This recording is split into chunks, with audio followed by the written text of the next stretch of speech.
बच्चों, आज हम मैथमेटिक्स के एक इम्पोर्टेंट टॉपिक सेट्स के बारे में स्टार्ट करने जा रहे हैं। और सेट की एक थ्योरम हमारे पास है जिसका नाम है डी मॉर्गन्स लॉ। लेकिन डी मॉर्गन लॉ स्टार्ट करने से पहले हमें कुछ बेसिक टर्म्स के बारे में पढ़ना पड़ेगा। तो आइए स्टार्ट करते हैं। देखिए, आपके पास एक सेट गिवन है ए 1 2 3 4, बी में मेंबर्स है 3 4 5 6 और यू में मेंबर्स है 1 2 8। यहाँ पर यू यूनिवर्सल सेट है। यूनिवर्सल सेट का मतलब जितने भी सेट्स गिवन है उसमें सबसे बड़ा set, that is called universal set. तो हम इसमें 3-4 चीजें निकालना सीखेंगे, जैसे ए डैश मतलब ए कॉम्प्लीमेंट। ए कॉम्प्लीमेंट का मतलब होता है u माइनस ए, मतलब आपको u में से a को माइनस करना पड़ेगा। अब u में से a को कैसे माइनस करते हैं?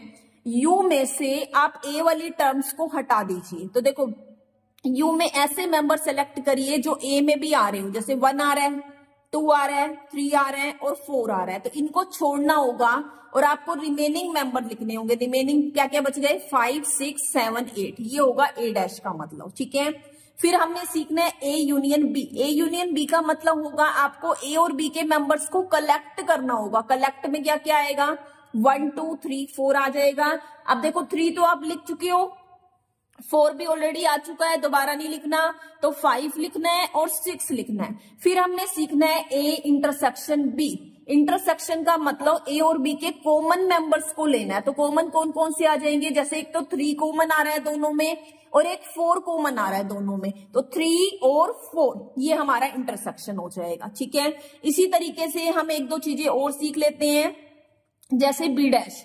बी डैश का मतलब होगा u माइनस बी, मतलब u में से आप b को माइनस करो। u में से b को माइनस करने का मतलब u में से b के मेंबर्स को छोड़ दो। u में से b के मेंबर्स को छोड़ दो। तो क्या क्या छोड़ना है हमें बताओ?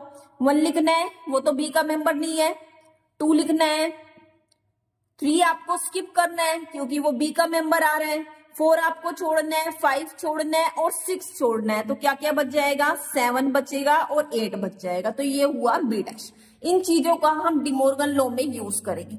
उसके साथ साथ 2-3 चीजें और आती हैं, वो आपको रूल्स लर्न करने हैं। जैसे बिलोंग्स के साथ यूनियन आएगा तो वो और होता है उसका मतलब, और अगर बिलोंग्स के साथ इंटरसेक्शन होगा तो उसका मतलब एंड होता है। इन चीजों को ध्यान रखते हुए हम अपनी डी मॉर्गन लॉ करेंगे। तो स्टार्ट करते हैं डी मॉर्गन। तो ये है हमारी डी मॉर्गन लॉ।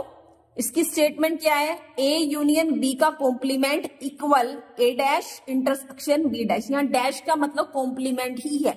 आपको इन दोनों सेट्स को इक्वल दिखाना है। और आपको पता है 2 सेट्स को इक्वल कैसे दिखाते हैं?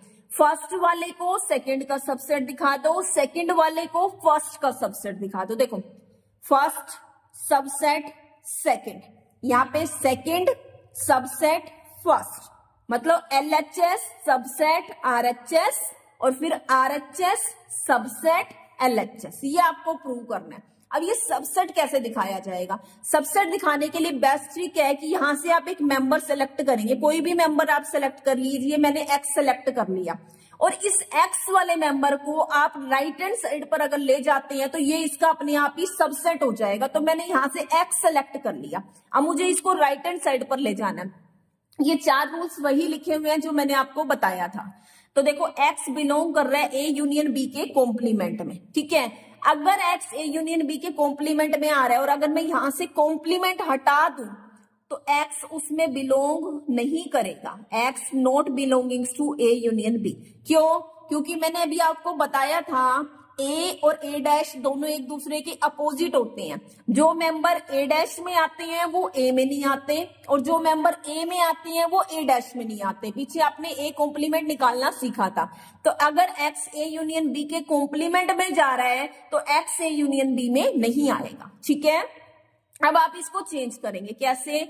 यूनियन और नॉट बिलोंग। ये देखिए, यूनियन और नॉट बिलोंग किस में चेंज हो रहा है? एंड में चेंज हो रहा है। तो कैसे बनेगा बच्चों? x not belongs to a and x not belongs to b, ठीक है। Not belong union, not belong union and में चेंज हो रहा है। x not belongs to a, x not belongs to b। अभी मैंने आपको बताया था x a में नहीं जा रहा। अब x a में नहीं जा रहा तो फिर x किस में जाएगा? ए कॉम्प्लीमेंट में जाएगा, क्योंकि ए और ए कॉम्प्लीमेंट दोनों एक दूसरे के अपोजिट होते हैं। एंड एक्स बी में नहीं जा रहा, अब एक्स बी में नहीं जा रहा तो एक्स किस में जाएगा, बी के कॉम्प्लीमेंट में जाएगा। ठीक है, अब आप बताइए बिलोंग और एंड चेक करिए कहां पर मिलेगा, बिलोंग और एंड वापस किस में चेक होंगे, इंटरसेक्शन। तो क्या कवर करेंगे हम इसमें, x belongs to A dash intersection B dash. ठीक है, आप देखिए एक्स कहां पर आ गया, राइट हैंड साइड में आ गया, लिया कहां से था, लेफ्ट साइड से, और आ कहां पे गए, राइट साइड में। तो अगर कोई मेंबर लेफ्ट से लेंगे और राइट में चला जाता है तो ये इसका क्या बन जाएगा, subset. 10 A union B dash subset हो जाएगा A dash intersection B dash. ये हमारा फर्स्ट पार्ट हो गया। अब आपको second part B part prove करना है, उसके लिए आपको क्या करना है, आपको उसमें कोई भी टॉपिक समझने की जरूरत नहीं है, डायरेक्ट आप इसमें से कॉपी कर सकते हैं। ठीक है, कैसे कॉपी करेंगे, देखिए पहले ये वाला पार्ट लिखेंगे, x belongs to A dash intersection B dash, उसके बाद आप ये लिखेंगे x belongs to A dash and x belongs to B dash. ठीक है, फिर आप ये वाला पार्ट लिखेंगे, x not belongs to A and x not belongs to B. ठीक है, उसके बाद फिर आपने ये लिखना है, डायरेक्ट आपको कॉपी करना है अपोजिट ए यूनियन बी, उसके बाद आपको ये वाला पार्ट लिखना है, x belongs to A union B का डैश।